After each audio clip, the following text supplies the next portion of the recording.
ఈరోజు 'ధురంధర్ 2' రిలీజ్ అయింది కదా. ఫోరం మాల్ అంటే నెక్సస్‌లో 8:30 ఉదయం షో అనేది చూడటం అనేది జరిగింది.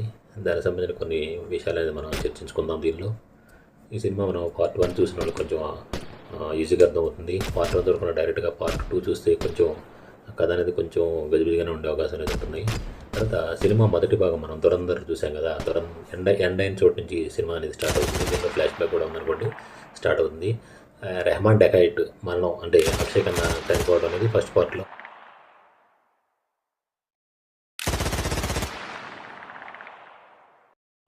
Main highlight. అది అక్కడ దానిలో ఏమవుతుందంటే లైరీలో ఖాళీ ఏర్పడుతుంది కదా, ఒక ఆయన స్పేస్ అనేది ఖాళీ ఏర్పడుతుంది అనమాట. తర్వాత హంజా అలీ అంటే రణబీర్ సింగ్ ఆ స్థానాన్ని ఎట్లా స్వాధీనం చేసుకుంటాడు, ఈయన ముందు ఉన్న వాళ్ళని ఎట్లా ఒక్కొక్కళ్ళని ఎట్లా ఎలిమినేట్ చేసుకుంటా ఆ స్థానాన్ని లైరీలో ఎంపైర్ స్థానం అనేది ఎట్లా ఉంటుందో దాన్ని క్యాప్చర్ చేస్తాడనమాట. ఎట్లా అనేది దీనిలో చూపించారు. తర్వాత పొలిటికల్ పవర్స్ వాటితో మిక్స్ చేసుకొని, అంటే నవాజ్ షరీఫ్ అలాగా ఒకళ్ళు పెట్టారు, వాళ్ళతో కలిసి మిక్స్ అయ్యి బలపడతాడు అనమాట. అంటే తన పోస్ట్ని బలపరుచుకుంటాడు. అది ఎట్లా అనేది కూడా దీనిలో చూపించారు. కానీ అతను ఐడెంటిటీ ఏంటి, ఫస్ట్ పార్ట్లో మనకేం తెలియదు. ఇతను అసలు రణవీర్ సింగ్ అనేది హంజా అలీ అనేది ఎవరైనా మనకు తెలియదు. కానీ దీనిలో ఏంటంటే అతను ఐడెంటిటీ జస్కరత్ సింగ్ రంగి అని చెప్పేసి ఐడెంటిటీ అనేది దీనిలో రివీల్ చేశారనమాట. ఇది ఎట్లా ఇతను అండర్ కవర్ ఏజెంట్, భారతీయ అండర్ కవర్ ఏజెంట్ అనమాట.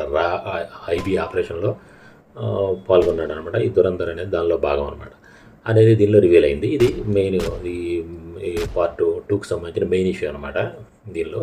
తర్వాత దీనిలో ఫ్లాష్ బ్యాక్ స్టోరీ చూపిస్తారనమాట. అంటే 2002లో పఠాన్కోట్లో వీళ్ళ జన్మస్థలం అనమాట. దానిలో జస్కరత్కి జరిగిన ట్రాజడీ అనేది చూపిస్తారు. అంటే అతని డిస్ప్యూట్స్ ఉంటాయి, అతనికి నా ఊర్లో ఎమ్మెల్యే కానివ్వండి, ఒక పొలిటికల్ డిస్ప్యూట్స్ ఉంటాయి. వాళ్ళ ఫాదర్కిను వాళ్ళకి సంబంధించిన ల్యాండ్కి సంబంధించిన డిస్ప్యూట్లు. వాళ్ళ ఫాదర్ కూడా ఆర్మీలో పనిచేస్తాడు. ఆ ఆర్మీ బ్యాక్గ్రౌండ్ ఉంటుంది వాళ్ళ ఫాదర్కి. అతన్ని చెప్పేస్తారు. తర్వాత వీళ్ళ సిస్టర్ని కూడా గ్యాంగ్ రేప్ చేస్తారు. తర్వాత ఫ్యామిలీ స్టార్ట్ అవుతుంది అనమాట. అయినప్పుడు రివెంజ్ కోసం ఏం చేస్తాడంటే జస్కరత్ ఆ పొలిటీషియన్ ఫ్యామిలీ మొత్తాన్ని 12 మందిని చంపేస్తాడు. చంపేసిన తర్వాత ఇతనికి జైల్లో డెత్ సెంటెన్స్ అనేది డెత్ రోగా ఖైదీగా ఉంటాడనమాట. ఉన్నప్పుడు ఇతన్ని ఐడెంటిఫై చేస్తారు. ఇతన్ని ఎందుకు ఐడెంటిఫై చేసి అజయ్ సన్యాల్ అంటే ఐబీ డైరెక్టర్ ఇతన్ని ఎందుకు ఐడెంటిఫై చేస్తాడు, జైల్లో ఉన్న అతన్ని అంటే జైలుకి పంపించేటప్పుడు ఇతన్ని తప్పించేసి ఇతన్ని ఐడెంటిఫై చేసి రిక్రూట్ చేసుకుంటారనమాట. ఐబీ డైరెక్టర్ రిక్రూట్ చేసి ఇతని పేరుని మార్చేస్తారు, హంజాగా ట్రాన్స్ఫార్మ్ చేసి పాకిస్తాన్లోకి డీప్ కవర్కి 'ధురంధర్' ఆపరేషన్కి పంపిస్తారనమాట. ఇది దీని బ్యాక్గ్రౌండ్. అంటే దీనిలో ఏంటంటే ఇతనికి జరిగిన ట్రాజడీ ఏదైతే ఉందో దానికి personal revenge plus national mimic కూడా మిక్స్ చేసి ఉంటుంది అనమాట. రెండింటికి సంబంధించిన ఈ బ్యాక్గ్రౌండ్ అనేది దీంతో అతని రివెంజ్ కోసం అతన్ని పర్ఫెక్ట్గా ట్రైనింగ్ ఇచ్చేసి హంజా అని ఒక రిక్రూట్ చేసి దీనిలో ఐబీకి సంబంధించిన రాకి సంబంధించిన వాళ్ళు ఇతన్ని ట్రైన్ చేసి పంపిస్తారనమాట. ఇది దీనిలో చూపించారు. తర్వాత మెయిన్గా మనం చూస్తే హంజా ఏం చేస్తాడు, లైరీకి ఒక ఎండ్ చేయాలని చెప్పేసి వాళ్ళందరి కోసం ఒక్కొక్కళ్ళకి ఒక్కొక్క రకంగా వాళ్ళని ఎండ్ చేస్తాడు. ఆ చాప్టర్లో పాకిస్తాన్ చాప్టర్ క్లోజ్ చేస్తాడనమాట. అంటే కానీ అతని ఫ్యామిలీ టైప్ అనేది రిజల్ట్గానే ఉండిపోతుంది. ఒక టైంలో ఎలీనా కూడా ఇతన్ని భారత్ ఏజెంట్ అని చెప్పి గుర్తిస్తుంది. వీళ్ళ మధ్య నడిచే సంభాషణ అనేది ఎమోషనల్గా ఉంటుంది. అట్లా కూడా దీనిలో బాగా చూపించారు. తర్వాత opening flash back tragedy sequence అయ్యి కళ్ళగట్టినట్టుగా చక్కగా చూపించారనమాట. జస్కరత్ ఫాదర్ చనిపోవటం వాళ్ళకి సంబంధించిన సీన్స్ అని బాగా చూపించారు. తర్వాత పొలిటికల్ ఫ్యామిలీ అటాకు ఇవన్నీ ఉన్నాయి, బాగానే ఉన్నాయి. కాకపోతే క్లైమాక్స్లో అయితే Lyari gang wars, ISI versus Hamza, ఆ తర్వాత బ్లడ్ సోకుడు అనమాట. వార్ అనేది అట్లా చూపించారనమాట. హై యాక్షన్తో బీజిఎంతో ఎలివేట్ చేశారు. తర్వాత రణవీర్ సింగ్ పెర్ఫార్మెన్స్ అయితే సూపర్గా ఉంది. బీస్ట్ మోడ్లో ఉన్నాడని చెప్పాలి. ఇంటెన్సివ్ ఎమోషన్ రెండు కూడా టాప్ నాచ్లో ఉన్నాయి. తర్వాత డైరెక్టర్ ఆదిత్య గారు మైండ్ బ్లోయింగ్, స్క్రీన్ ప్లే అవుట్ స్టాండింగ్గా ఉంది. ట్విస్ట్ అన్ప్రెడిక్టబుల్ అనమాట. మనం ప్రెడిక్ట్ చేసే విధంగా అయితే లేదు. మొదటి భాగం కంటే కూడా కొంచెం ఇది భిన్నంగానే ఉంది.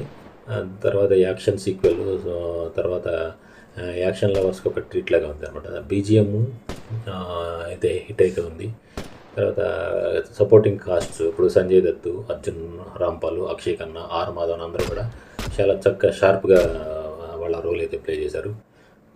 ఒకటేంటంటే చాలామంది ఇబ్బంది పడింది ఏంటంటే లాంగ్ రన్ టైం అనేది ఉందని చెప్పి అన్నారు. 3 గంటల 49 నిమిషాలు అంటే దాదాపు 4 గంటల యాడ్లకి ప్లేస్ అన్ని 4 గంటల దాకా సినిమా అనేది ఉంటుంది. లాంగ్ రన్ టైం ఉంది ఉన్నప్పటికి కూడా సినిమా ఎంగేజింగ్, దానిలో ప్రాబ్లం ఏం లేదు. ఎంగేజ్ అయ్యే అందరినీ కూడా ఎంగేజ్ చేసేటట్టుగా అయితే కథ అనేది ఉందన్నమాట.